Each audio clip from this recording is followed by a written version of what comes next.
Hello दोस्तों, स्वागत है आपका आपके पसंदीदा प्लेटफॉर्म नोट्सबुक आईएएस पे।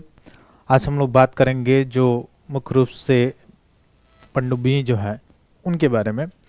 तो जो मझगांव डाक लिमिटेड है, तो मझगांव डाक जो है यानी बंदरगाह जो है वो कहाँ पे है, पहले इसके बारे में हम लोग देखेंगे। उसके बाद से हम लोग जानने का प्रयास करेंगे कि प्रोजेक्ट 75 के तहत कितनी पनडुब्बियों को बनाने के लिए कार्य बाहर सौंपा गया था, किस मंत्रालय का अंतर्गत था, अभी तक कितना बन चुका है, क्या सभी बन गया है, इसके बारे में। अभी जो हाल ही में जो लॉन्च किया गया है, डिकमीशन किया गया है, वह कौन नंबर की पनडुब्बी थी, ठीक है, भारतीय नौसेना में जो शामिल हुई है, उसके संदर्भ में हम लोग चर्चा करेंगे। और चर्चा करेंगे कि प्रोजेक्ट 75 जो है वो कब से शुरू किया गया था।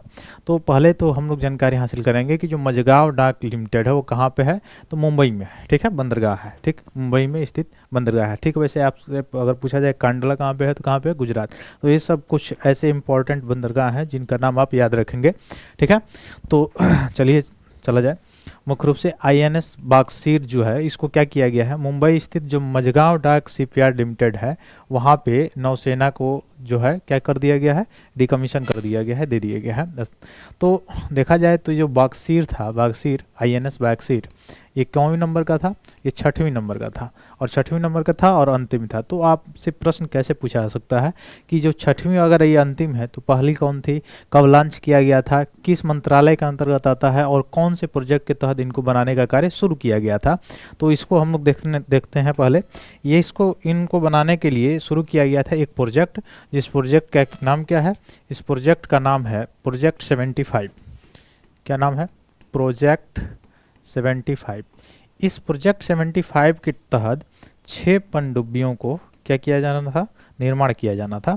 जिसमें से कौन कौन सी थी, इसमें से पहली जो पनडुब्बी बनी थी, डिकमीशन किया गया था कब, 2017 में। तो वह था कौन सा, आईएनएस कलवरी। कौन सा था ये भी पूछा जा सकता है, पहली कौन थी, तो पहली जो थी वह थी आईएनएस कलवरी। तो आईएनएस कलवरी ये आपकी फर्स्ट नंबर की थी।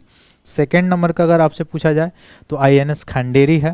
थर्ड नंबर का पूछा जाए आईएनएस करंज है। फोर्थ नंबर का पूछा जाए आईएनएस वेला है।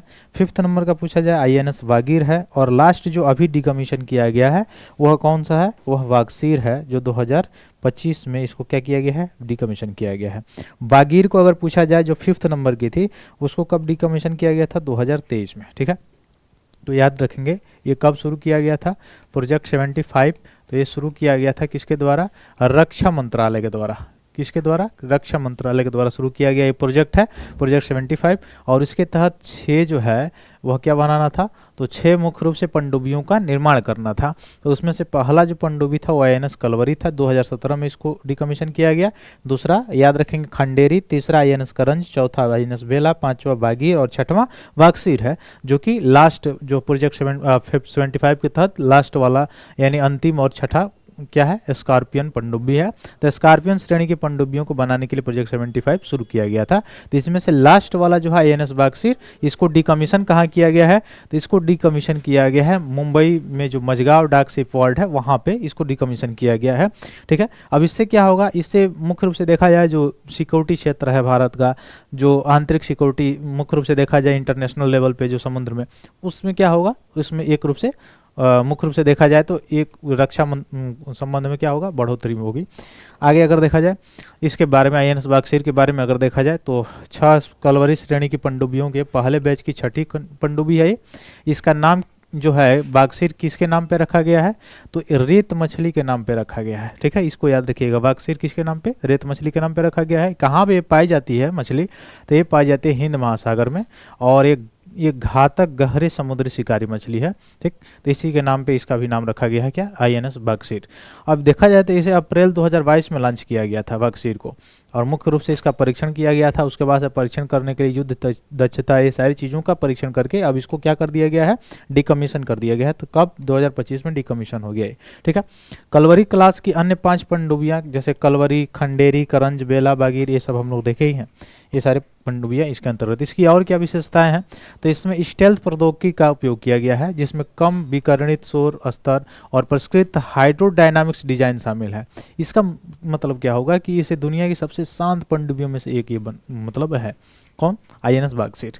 इसके अलावा अगर और देखा जाए तो लड़ाकू क्षमताओं में टारपीडो और ट्यूब लॉन्च एंटी-शिप मिसाइल जैसे जो सटीक निर्देशन है, हथियारों का उपयोग, ये सारी चीज़ इसमें शामिल है और रक्षात्मक और आक्रामक दोनों तरह से काम करेगा।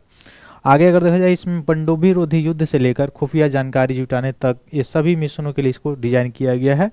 तो ये सारी इसमें विशेषता है। और किससे मुख्य रूप से देखा जाए तो स्वदेशी रूप से विकसित ये प्रणालियाँ, जैसे एयर कंडीशन प्लांट, आंतरिक संचार नेटवर्क और क्यू बैंड सेटकॉम प्रणाली जैसे इसमें शामिल है, जो मुख्य रूप से आत्मनिर्भर भारत की ओर एक बढ़ता हुआ कदम दिखाता है। इससे क्या होगा, ये एक तो सुरक्षा लेवल पर क्या होगा, जो है बढ़ेगा, और दूसरा चीज़ अगर सुरक्षा लेवल पर बढ़ता है तो यहाँ पे क्या होती है, किसी देश की इकोनॉमी भी, जो पावर भी, वो भी क्या होता है, इंक्रीज होता है। ठीक है, तो ये सारी चीज़ें आपको समझ में आई होंगी। और ये 6 के 6 जो मुख्य रूप से देखा जाए कलवरी श्रेणी की जितनी भी या पनडुब्बियाँ थी, उनको आप याद रखना होगा, क्योंकि यहाँ से प्रश्न पूछे जा सकते हैं। तो लास्ट वाली जो थी वो कौन है, अभी बागसीर है। ठीक, और कहाँ पे डिकमीशन किया गया है, मुंबई में। ठीक है, और कौन सा बंदरगाह था, तो वो बंदरगाह का नाम क्या था, तो बंदरगाह का नाम मझगांव डाक शिपयार्ड था। ठीक, वहाँ पे इसको डिकमीशन किया गया है। तो ये ऐसा करते हैं, ये सारी चीज़ें समझ में अगर आपको आई है तो बहुत बहुत धन्यवाद दोस्तों। जय हिंद।